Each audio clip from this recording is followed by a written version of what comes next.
Hello students, कैसे हो आप सब। उम्मीद कर रहा हूं आप लोग अच्छे होंगे, स्वस्थ होंगे और अपनी पढ़ाई का भरपूर ख्याल रख रहे होंगे। स्टूडेंट्स, मैं इस वीडियो में बताने वाला हूं टेट्रा वैलेंसी ऑफ कार्बन के बारे में, कार्बन की जो 4 संयोजकता होती है उसके बारे में।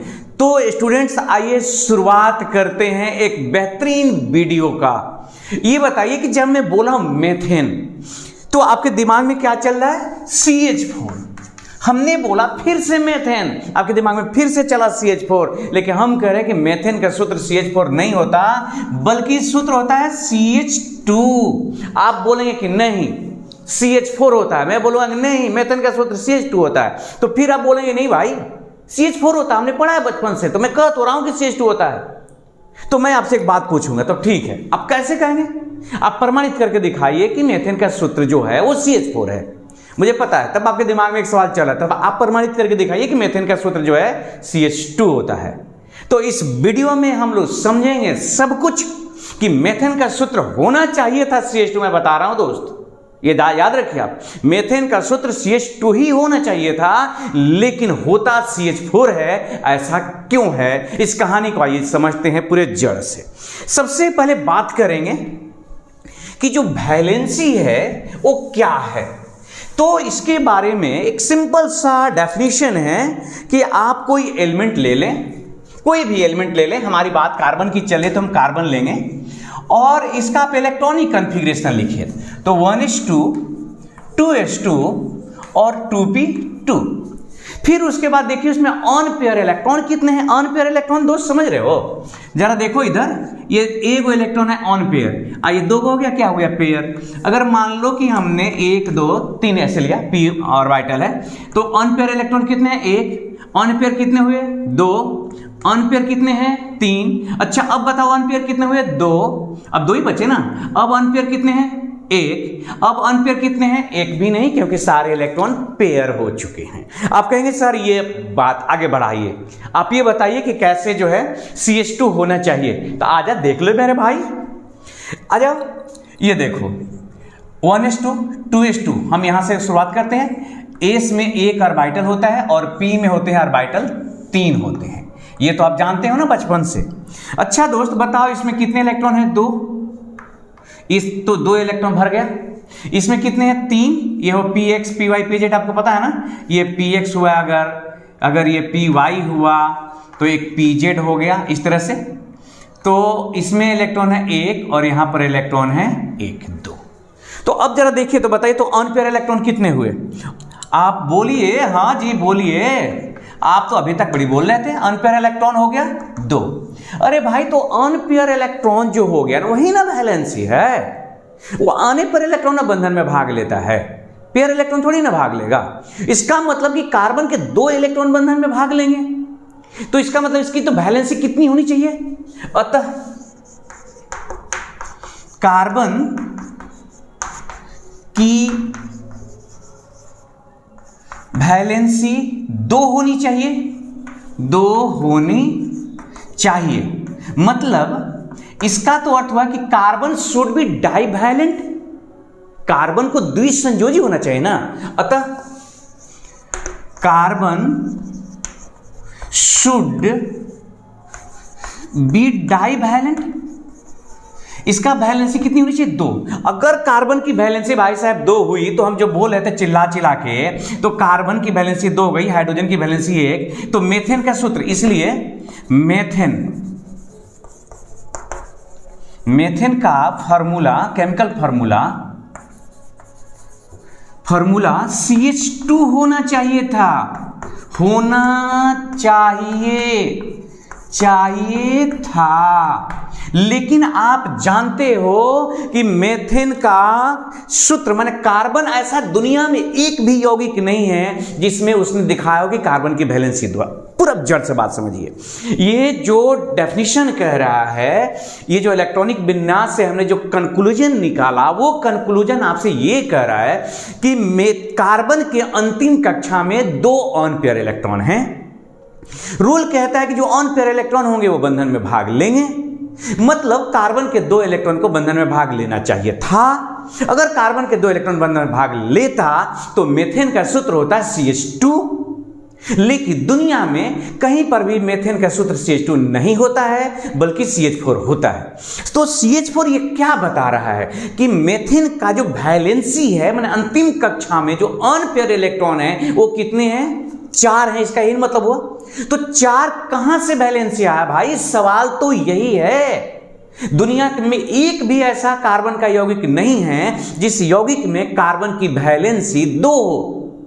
उनके सारे यौगिकों में कार्बन अपने सभी यौगिकों में, जो आप जानते हैं लाखों की संख्या में यौगिक बनाता है, उन सभी यौगिकों में अपनी वैलेंसी 4 दिखाता है। तो भाई साहब 4 वैलेंसी कहां से आई? आपके सामने तो 2 दिख रहा है। आइए जरा इस सवाल का जवाब ढूंढने की कोशिश करते हैं, तलाशते हैं कि कार्बन की वैलेंसी 4 कैसे हो जाती है, किस परिस्थिति में हो जाती है। मतलब मीथेन का जो सूत्र है वो CH2 नहीं होता। क्यों नहीं होता? होना चाहिए था लेकिन होता नहीं है, क्यों? इसे समझने की जरा कोशिश करते हैं। तो इसे समझने के लिए आप यहां पर आइए, ध्यान दीजिएगा जरा इधर बोर्ड की तरफ। ये एक बार फिर से लिख रहे हैं, ये कार्बन है 1s2 2s2 और 2p2 हुआ। एक बार फिर से इसको आपको दिखा रहे हैं। यहां पर ये है, यहां पर 2 इलेक्ट्रॉन है, मतलब ये पेयर है, और यहां पर 2 अनपेयर इलेक्ट्रॉन है। दोस्त ये कार्बन का ग्राउंड स्टेट है, मूल अवस्था है। मतलब कि ग्राउंड स्टेट है, जो उसका मूल जो ओरिजिनल अवस्था है वो है। लेकिन कार्बन जब बंधन बनाने चलता है तो कुछ और ही काम करता है। उस समय एकदम अत्यंत एक्साइटेड स्टेट में आता है। घर से पॉकेट में लेके चला 200, मार्केट में गया और दिखाई दिया यार ये तो जींस 400 का बढ़िया है, तो उसने क्या किया 400 का जींस ले लिया। सवाल है कि 200 तो लेके चला था, ये 400 कहां से आ गया उसके पास? तो आइए जरा समझने की कोशिश करते हैं। तो ये ग्राउंड स्टेट है। कार्बन का अब एक और इलेक्ट्रॉनिक कॉन्फ़िगरेशन लिख रहे हैं एक्साइटेड स्टेट में। तो देखिए होता क्या है, 1s2 जब वो एक्साइटेड स्टेट में आता है तो यहां से एक इलेक्ट्रॉन जंप करके यहां चल जाता है। आपके पॉकेट में 200 रुपया था, लेकिन साथ में अपने दोस्त को लेके गए थे। उस दोस्त से कहे भैया दे दे 200 रुपया और दे दे, वो जींस हमें पसंद आ गया है, 200 वाला नहीं लेना है। कितना वाला लेना है मुझे? 400 रुपया वाला। तो आपने उधार ले लिया, एक तरह से समझ लीजिए। तो अब जैसे हुआ तो ये 2s1 हो गया और यहां पर क्या हो गया 2p3 हो गया। अब जरा देखिए कमाल, यहां पर s है और यहां पर ये p है। तो दोस्त इसमें कै गो अनपेयर बचा? एगो, और ये भी अनपेयर हो गया और ये तीनों अनपेयर हो गया। ये कहलाता है एक्साइटेड स्टेट। Excited state. तो अभी कहानी बाकी है दोस्त, अभी बहुत ही मजेदार बात होने वाली है। तो कितने अनपेयर इलेक्ट्रॉन हुआ बताइए? अनपेयर इलेक्ट्रॉन हो गया 4 गो। इसका मतलब कि वैलेंसी कितनी हो गई? देयरफॉर जो वैलेंसी हो गई, वैलेंसी हो गया वो हो गया 4। तो वैलेंसी जब 4 हो गई, इसलिए CH मतलब मेथेन का जो फार्मूला है, केमिकल फार्मूला, मोलिक्यूलर फार्मूला कहिए, मोलिक्यूलर जो फार्मूला है वो हो गया आपका क्या चीज बताइए? ये हो गया आपका CH4।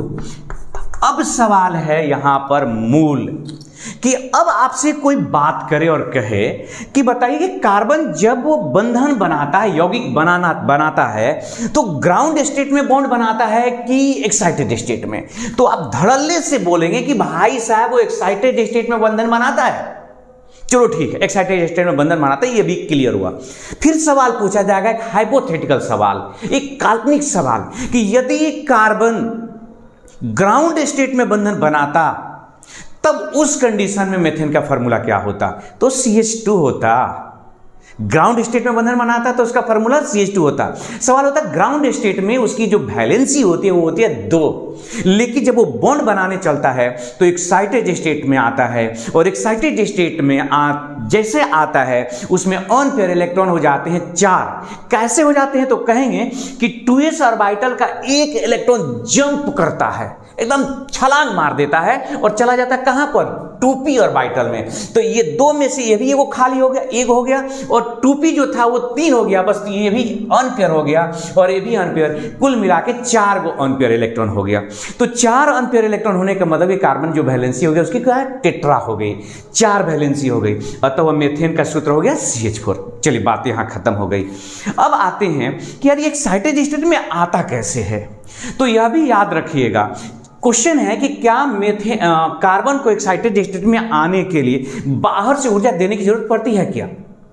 आखिर जब तक एनर्जी आप नहीं दीजिएगा तो यार यहां से इलेक्ट्रॉन जंप करके कहां जाए, किसे जाएगा आगे? इलेक्ट्रॉन को कूदने के लिए 2s से जंप करके 2p ऑर्बिटल में जाने के लिए ऊर्जा तो चाहिए ना। वो ऊर्जा कहां से आता है? ये ऊर्जा कहां से आता है सोचिए। क्या ऊर्जा बाहर से सप्लाई करते हैं? जवाब है नहीं। 2s से 2p में जाने के लिए बाहर से एनर्जी देने की जरूरत नहीं होती है। एक्चुअली एक प्रक्रिया तब होती है जब बॉन्ड बनाने की प्रक्रिया चल रही होती है। तो जैसे बंधन बनाने की प्रक्रिया चल रही होती है तो बंधन बनाने के क्रम में एनर्जी उत्सर्जित होता है। बॉन्ड का फॉर्मेशन एक एक्सोथर्मिक प्रक्रिया है दोस्त, याद रखिएगा। बंधन का निर्माण एक ऊष्माक्षेपी प्रक्रिया है।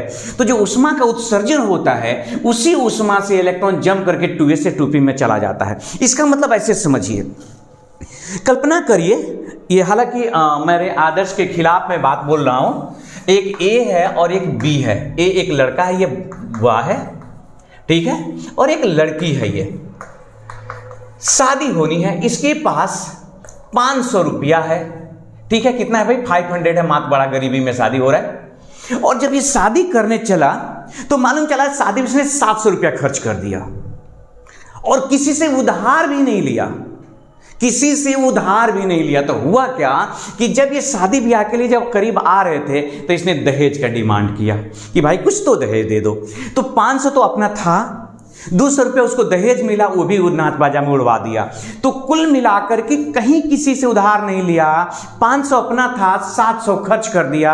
कहां से? क्योंकि भाई 200 रुपये उसने उधार ले ली, सॉरी, जो दहेज की जो रकम थी उसको उसमें खर्च कर दिया। तो आप समझ लीजिए कि ये 2 परमाणु हैं, ये बंधन बनाने आ रहे हैं, आ रहे हैं, आ रहे हैं, आ रहे हैं, आ रहे हैं, आ रहे हैं, आ रहे हैं। अरे भाई जब आ रहे हैं ना तो एनर्जी निकल रहा है। इसी एनर्जी से ये क्या हो रहा है, इसका जो ये कार्बन है, कल्पना करिए, तो इसके कार्बन के 2s के इलेक्ट्रॉन जंप करके 2p में चला गया। उस एनर्जी को पा करके बस इसकी वैलेंसी 4 हो चुकी है। ये मान लीजिए हाइड्रोजन है, बना TCH4, खटाखट CH4 बना। और इस तरह से ये कंसेप्ट है। मैं उम्मीद करता हूं कि आपको समझ आया होगा कि कार्बन की वैलेंसी 2 होनी चाहिए थी, लेकिन होती कितनी है? 4 होती है। और कब होती है, कैसे होती है, इससे संबंधित अगर आपके मन में कोई और भी सवाल हो तो कमेंट करके मुझे बताइएगा जरूर। अगर वीडियो आपको अच्छी लगी हो तो लाइक करिएगा, शेयर करिएगा और अपना ख्याल रखिएगा। हमेशा हंसते रहिए, मुस्कुराते रहिए। धन्यवाद।